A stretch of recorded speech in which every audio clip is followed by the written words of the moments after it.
What's up, everybody? I just want to go over why it's been almost 2 months since I posted a video. If you don't know, I live in Michigan, so it's been really cold here, and we've been getting a lot of snow lately. So one of the reasons is it's always cold in my garage, and it always takes so long to warm it up for me to do anything. And I was painting at the time, so I'd have to wait a long time, let the garage warm up, then paint everything, and then do another coat. So I had like 3 coats of paint on there. And then along with that, I was figuring out everything with the engine. I put the new headers on it. I was making sure that the converter was okay, the flex plate was okay. Everything was going to be all right before I put the engine back in there. But along with me taking forever to do all that is I was working a lot. And if you don't know, I travel for my job, so I don't really have weekends off. So when I am home, I'm either clearing all the snow off, I'm doing the maintenance on the house, I'm getting the house ready for the winter. So I've been dealing with a lot of stuff like that, but now I've been slowly, every single day I'm home, I do a little thing, and here's all those videos that I've been filming for those little bit of projects I've been doing to move the car along so we can get ready for this next racing. So the first thing we're gonna do is we're gonna replace these header gaskets on this side. I'm not gonna do a time lapse. Nobody wants to see me putting header gaskets on, but you see exhaust leak there, exhaust leak there. I have the new ones right. I have the new ones right here. And it even says manifold side, so the shiny side would be against the header. So let's go ahead and get these on here so I can stop hearing all this dang ticking. So here's the passenger side. Let's see if we can get this to zoom or to focus. Yeah, looks like everything was pretty much leaking. And then on the top, it's hard to tell, but right through there, on the top there, so you can kind of see through it. Yeah, this thing was done. And then also on here, looks like I was leaking down there, up top, there, maybe some down there. Yeah, so the whole thing was just straight leaking everywhere. Oh, man. All right. Well, let me put the new one on and actually bolt it all on the correct way. Driver's side all done. All the bolts are now in their flat. I realize I don't think these holes on the manifold or the headers are lined up right because I had to shimmy stuff around just to get them all fit nicely. But now I got the right one. You can see it says manifold side, so that's on the correct side. And also this engine flipped over, so let's rotate it back and get the passenger side. And here is the passenger side. Once again, you can see through it and completely blown out at the top. Note to self to never use these again, these type of header gaskets. And you can see that all that black, and then that bolt hole is stripped. So hopefully I can fix that quick and get everything else going, because it looks like it leaked there, leaked up there a little bit, maybe a little bit up there in the top right. I really hope this fixes this ticking problem. All right, let's get this side on. Perfect. The new header gaskets on, and the new header bolts. Yeah, I had to do a longer one, but now this one works in there just fine. Others are good. This one kind of stripped out a little bit, but all the other ones were tight. And I was also able to retighten the whole turbo on there.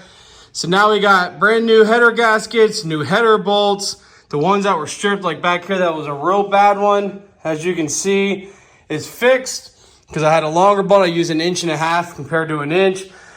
So everything is done with that. Let's go ahead and get the transmission put on. Now the converter is off of the engine. I can go get some fluid, fill that up, put the converter back in the Turbo 400 transmission. Well, slowly making progress.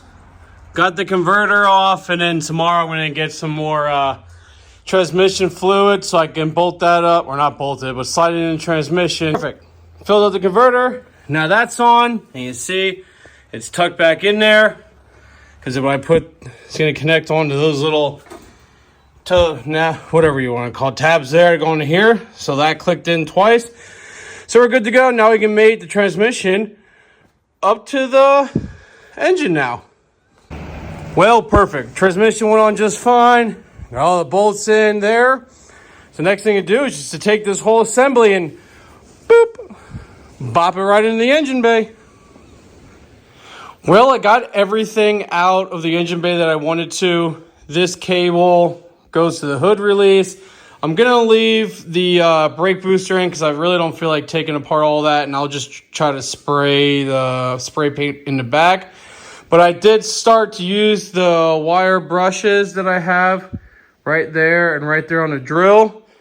And since I've been using them, it's been actually coming out really nicely. I am going to paint till here, paint the front support, and then paint up there. And I'm probably going to paint, if you see from these lines here, on where the fenders meet, also paint this orange on the inside. So I'm going to have the whole engine bay, the radiator support, inside the cowl there, all orange, and get all this painted orange. And maybe even do the steering shaft as well to get that done. But it's coming along. I need to grind some stuff down so it's not as sharp. But I like it, and I can't wait to get this finished. So we're at the part where we're starting to prep everything. As you see, I got the bottom pin on. Yeah, I didn't get those two in because I shifted it over by accident. But I got the heater box stuff in, the AC stuff closed, and then the next one I'm going to do is the windshield wiper. I got everything. I got everything masked off. I'm going to finish putting the windshield wiper one on. So the other thing I'm doing is before I put the plates on, I've been doing this high temp RTV. So just in case there is a gap where I don't have a rivet at, then the flames or whatever can't get in through there. So I'm still going to be safe. Perfect, perfect, perfect. We got the whole engine bay primed up. Painted over everything there. Probably should paint more of that brake line, but that's all right. Got it all primed up and ready to go. I'm going to let it dry, and then it's going to be about 2 hours, and then I'm going to come back and do it again. Maybe not as thick, but a lighter one over everything. Let that prime for 2 hours, or let it sit overnight, depending on what time it is, with my heater going inside my garage. And then tomorrow I'm going to spray paint everything and see how everything comes out. All right, well, I finished painting. I put 3 coats on it, which is 3 cans. Sprayed it everywhere. I got a little heavy at the beginning, as you can see, all the run marks there. And then I continued to get a little heavy around certain areas of it. There should be some more somewhere. But yeah, I got a little heavy off the start of painting everything. But other than that, it came out and looks pretty good. It looks all right for just being in the garage and having the kerosene heater heated up and then opening the garage door and letting all the hot air go out and getting all the fumes out and stuff. So it looks okay to me. We'll see how the final verdict turns out after it dries.